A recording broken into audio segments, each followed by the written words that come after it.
Konnichiwa, y'all, and welcome to the 10 at 10 for May 16th of 2024.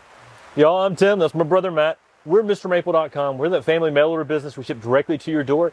We do over 1,000 varieties of Japanese maples. That's the largest selection of Japanese maples of anywhere in the country. And we list 10 trees, actually 20 trees, every Tuesday and every Thursday at 10 a.m. Eastern Standard Time. We're going to talk about 10 on the table today. There'll be 10 more you can check out in your email, and you can sign up for that email on MrMaple.com. All right, guys, let's get into it. First up here on the table, we've got Acer Pomatum Amber Ghost. Now, this is a classic of the Ghost series by Talon Buchholz. Great plant. It's actually my favorite member of the Ghost series. I love those amberish, orangey hues that it displays in the early spring. I also think it has one of the best fall colors and the best shapes overall of the Ghost series. It tends to be one of the more vigorous ones as well. Makes a very nice upright ovate shape. Now, this happens to be one of Talon's favorite of the Ghost series as well. It's been listed before as his #1. He's got 3 different trees he's listed as #1, but the Ghost series are amazing. They've got that reticulated variegation. You see the veins are very prominent in the leaf, and you get 2 different colors, sometimes 3 different colors in the leaf. What Amber Ghost does is it keeps providing some really nice amber hues with that strong reticulated variegation. And that just creates a palette that is just beautiful. Looks like a painting out there on the leaf. With that upright habit, this makes a beautiful tree. It's easy to grow, and it gives you some phenomenal orange-red fall color. Great plant. You can get the Ghost Series t-shirt on Mr. Maple right now. We got the back on the band, like band tour dates. One of our t-shirt contest winners. We've got them on MrMaple.com. Be checking out our merch. We drop some new merch sometimes on Mondays, but it's always there on MrMaple.com under merchandise. All right, y'all, check this one out. We're bringing back Nishigawa. Y'all, Nishigawa, this is one of the original, a classic Japanese maple that is just amazing. I mean, it's got pine bark to it, and that's the thing that gives this aged appearance in the landscape. But this tree is also a phenomenal fall color Japanese maple.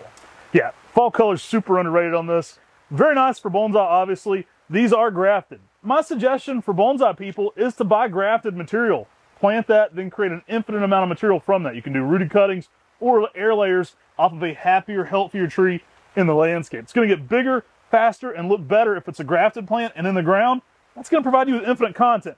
Now, even if you don't like bonsai, this one is super dope. It's going to look awesome. That older bark appearance gives it the appearance of a very old tree. As the aged pine bark shows through, you start to get this classic look going on in the garden.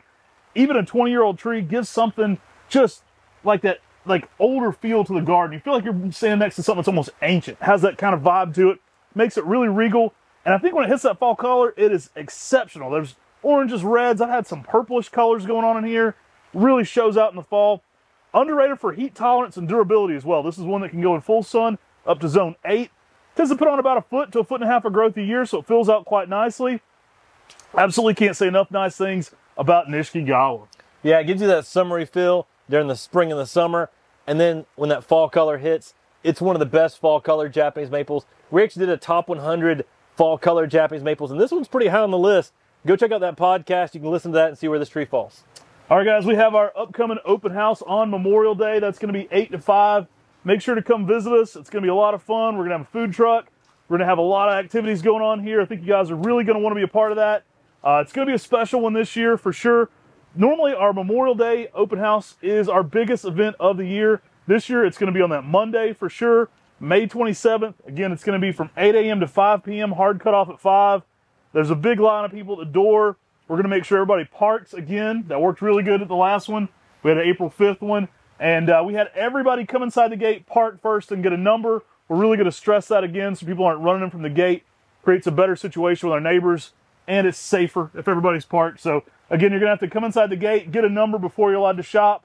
But I think it's going to be an absolutely amazing time, and it should be a lot of fun if you're there. I think you'll enjoy it. Yeah, it really is a celebration, and that's the tree we got up next on the table, is Acer Pomatum Celebration. It's got that pink reticulation that is pink-red like no other Japanese maple. It's a member of what Matt and I have coined the new ghost, and it's one of those trees that didn't get that ghost name to it, but it has that reticulated variegation that everyone loves with the Ghost series. Now, these have been in more shade here in the greenhouse. We have to water hundreds of trees, thousands of trees, so we actually keep them a little bit more shaded than you will in your own landscape. Outside of the greenhouse, these will still be a lot of pink colors going on. So they're a little greened up right now, but fret not if you get one. They're going to be phenomenal. They come back every year with that bright pink coloration. This is a Talon Buchholz introduction that many are saying maybe his best introduction of all time. Like, it is up there in the running for #1 from Talon Buchholz. And that's saying a lot. The guy's named over 50 Japanese maples. You know a lot of many of his maples, if you're into maples, they're household names for Japanese maple collectors. They're trees that they're very out there in the trade. A lot of people are singing his praise on this one, saying it could be his very best selection. Hey, definitely one of my all-time favorites for that pink coloration. It's basically a neon pink purple ghost. Like, you get kind of a little bit of everything going on there. And yeah, if you want to come celebrate Talon Buchholz, be sure to be here on Memorial Day. Now, the thing I love about this is the veins on this are extremely prominent, and that's prominent all throughout the season. And that just makes this tree have that extra it factor in the garden. It's a tree that when people see it, they fall in love with it more and more because it keeps putting on dramatic colors and it looks good all throughout the season. New growth flushes during the summer are bright pink red again on top, and it just puts on a show every part of the season. It's a celebration. All right, y'all, next up we got Thya Occidentalis Snowstorm. Now, this thing is incredible looking. I don't know that photos will do this justice. We'll have to zoom in on this one a little bit. It looks really cool. It's got a lot of variegation going on in this Thya Occidentalis. This is a conifer that's going to be good zones 4 through 8. It's evergreen, and you love the evergreens because they give you just that extra feel out in the garden. When the Japanese maples go in the spring, summer, and fall in some dramatic different colors, these things are consistent and are there during the winter landscape. And it's a unique variegated arborvitae. Being one of those trees that's just evergreen, throws it out there, and then you get that white variegation in there. I mean, variegated plant lovers love variegation, and then you throw that on an evergreen, it's doing that year round. Now, guys, this one's going to reach 6 to 8 foot in 10 years. My suggestion, put it in a container at first, kind of play around with the lighting in your situation. Going to work up to zone 8, but you're going to have to give it some protection in the hotter zones for that white variegation on it. I think if you're finding the right spot with this one, some early morning sun, late day shade, it's going to absolutely glow in the garden and match so well with your Japanese maple collection. Yeah, and if you give this a dark background, that variegation is going to show off even better. So think about giving this some sort of backdrop, plant it up next to a house with a dark background, and it's going to really rock it out with that variegation. All right, y'all, we are bringing back Acer Pomatum Toyama Nishi. Yeah, these Toyama Nishis are showing some great variegation right now. They've been in the greenhouse to a little bronze, but I mean, this is a really nice high grafted Toyama Nishi. This one's fun, y'all. This one is one of the original variegated lace leaf types. You do want to prune these for color, not shape. So if you have all dark colors, you want to take that out. Now, in shade, they're going to be a little different. In sun, they're going to be a little bit different colors as well. So this one can actually handle a good amount of sun. It's going to work zones 5 through 9. You're going to have to protect it in zone 8 and zone 9 for sure. But a really interesting one. In heavy shade, you're going to get a little bit more of this bronzing, whitish, pinkish coloration to it. In more sunlight, you're going to get a little bit more of a deeper red with some like really nice pinks and whites over top of that. Now, Yano's book for maples actually states that many of the variegated lace leaves like Hanamatoi are seedlings from Toyama Nishi. So, I mean, there's some interesting things that can come down the lineage of this plant. Something like rainbow can also happen from a tree like Toyama Nishi or Hanamatoi. So it's so cool to see these variegated lace leaves and these variegated Matsumuris that could fall through the lineage of this variegated Japanese maple. This tree's so cool, the devariegated form's even sold as Nancy's Legacy. That was one named for Nancy Fears. If you like Toyama Nishi, this is a great chance to get some nice high grafts.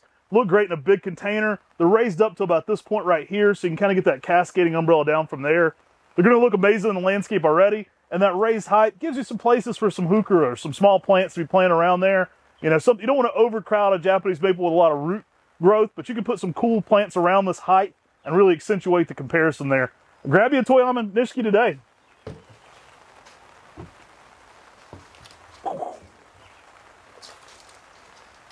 Next up, we've got a Pinus Muga that's one of our most favorite Pinus Mugos we offer.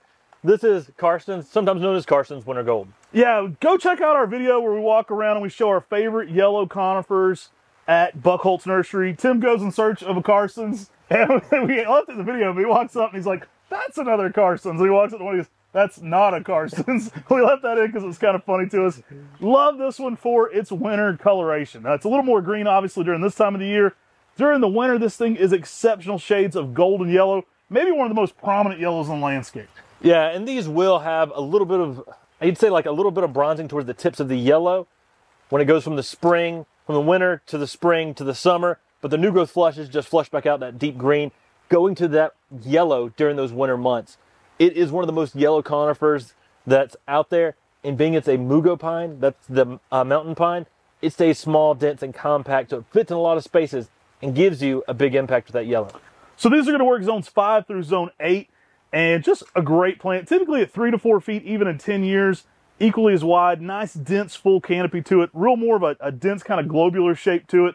Looks great in a container. You can put this on top of a pot, a patio planter, you've got everything you need going on there. Exceptional plant, and it really gives you that spark of color in the boring winter months when everything's kind of drab. This yellow really shows out. It becomes one of the most prominent pieces in the landscape.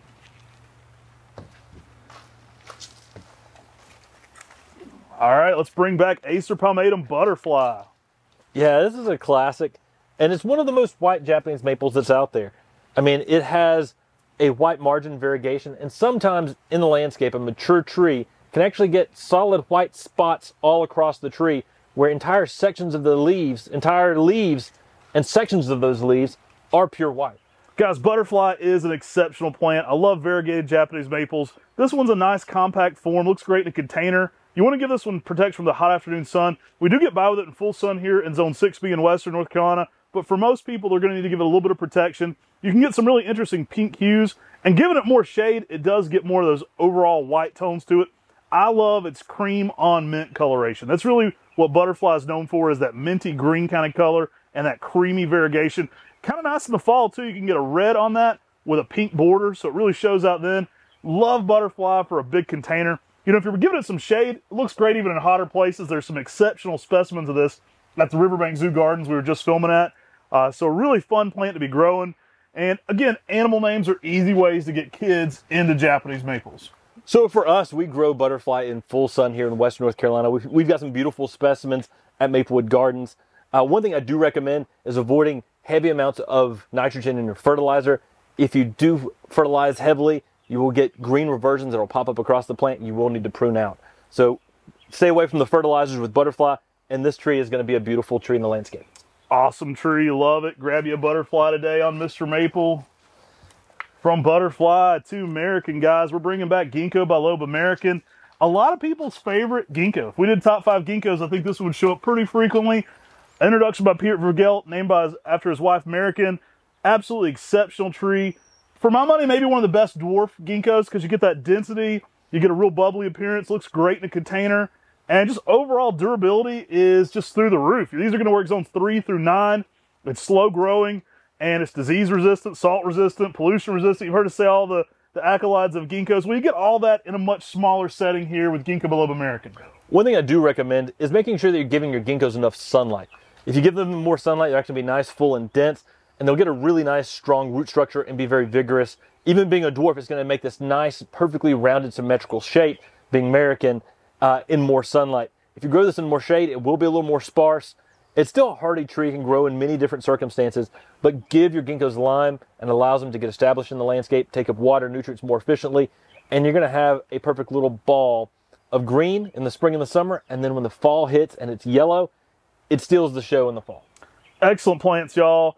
Really good overall. Really depends on what you want to do with it. I have them in the ground mostly at my place. They're adaptive to most soil conditions. They like a little bit more alkaline, but they can handle our red clay here, and they look great. They really fill out and look amazing for that density. So they pair so nicely with Japanese maples. If you have Japanese maples, they're going to be hitting some of those redder shades. You know, something like Crimson Queen that's going to go to a more pink red in the fall. Ginkgos are such a fun pairing because they're going to hit that neon yellow shade, and they really show up, but they're also going to provide you a very different texture to play off of there in the landscape. All right, y'all, check out the great sizes on these 1 gallon XL Winter Reds. Yeah, Winter Red is a selection by Foxborough Nurseries in Maryland. And it really gets more of that red color to the bark, where your Sengokaku gets more of that coral color. This one will actually get more red color on the bark itself. Now, these are going to work zone 6 through 9. I don't rate the coral barks for zone 5. We do only rate those for zone 6 and up. Exceptional plant for heat tolerance, durability, and you do get more of that bright red coloration on this one. So the stems are on that upper scale for that bright pink red coloration. Great golden yellow fall color. Typically over a foot of growth a year on this one as well. We find that coral barks do really good in sandy soils. They're very adaptive to locations with more hot and sandy soils. The key there is good drainage. They don't want to be in boggy or wet feet, especially in the winter months. I think you're going to love this one for its color retention, but also the amount of kind of picked up pink red and the overall plant on winter red. So right now these have been in shade. It's May here in western North Carolina. The bark is actually showing pretty nicely. During the winter months, it will intensify up quite a bit with the cooler weather, and also sunlight will also increase the intensity of the bark color. Oh, pair this, guys, with that Carson's Winter Gold. So you're going to have the red winter interest on this on the bark. You're going to have that yellow pair near it. Exceptional plants to kind of place near each other in the landscape. Another one of those trees that is a spark of color when everything else is drab in the garden. Love the coral barks for that. And winter red, one of the very best, guys. I think you're going to love this one. Some excellent 1 gallon sizes out here today as well. All right, from one XL to another, we're bringing back another XL. But first, guys, make sure to join in tomorrow. We're going to be going live Friday. So Friday we'll be live with many announcements about open house. We'll also be doing a free tree giveaway live. You have to be in chat tomorrow to be able to win that tree. Someone will win that one during our live video, so you have to be actually in there. We'll give you a prompt for what to do, but somebody in that chat will walk away with a free plant. I think we've given away like 5 or 6 already this year since we started doing this. It's a fun way to make our lives even up the ante a little bit more. So tune in there. There's going to be some fun open house announcements tomorrow. And yeah, maybe you'll win a free plant as well. Guys, check out these XL Anirines. Yeah, Anirine is this variegated sport on summer gold. So you get the yellow color and you get variegation. It's one of those trees that was found by our good friend Dick Vandermaat in Holland and co-introduced with some of his friends in Europe. And this tree just rocks it out in the garden. Can handle the sun once it's established like summer gold. And it just brings you some awesome yellow color. Yeah, we have found this to be exceptionally heat tolerant as well, like summer gold. I love that ruffled border. Now, this was a sport that actually changed the leaf shape a good bit. So if the leaf doesn't look like summer gold, you get this ruffled, frilly leaf, which I think is exceptional. I've got a pretty big one in my garden now. It's probably right at about 6 to 8 feet in that kind of size range. Very dense canopy to it. It's a little bit more upright in its overall habit. I've seen more mature ones. They tend to be very narrow as well. You know, summer gold's not a huge tree as well, so I think it's going to mimic that shape some, maybe even lend itself to being a little bit more narrow. I love that it's durable. I love that it's variegated. I love that in the spring you can get kind of a pink hue where that creamy variegation comes in. And also in the fall, you get everything you like about the summer gold fall color, that dark red with kind of a little pink in that creamy part mixed in as well. Looks great in a container, but guys, this one's a showstopper. I recommend pairing it with something like Fire Glow. Get some dark reds around this plant and really let it show out. It is an exceptional plant. Everything you love about summer gold with some variegation. Yeah, in the early spring when this tree leaves out, if you give it sunlight, it'll intensify the ruffled edge, which can be that pink red to orange color in the early spring. And that contrasts so well with the yellow color that it puts on just an awesome display. Later that then fades to that creamy green that's in there, that creamy yellow green. But this tree just continues to put it on all throughout the season. It's variegated, it's yellow. There's everything to love with Anirine.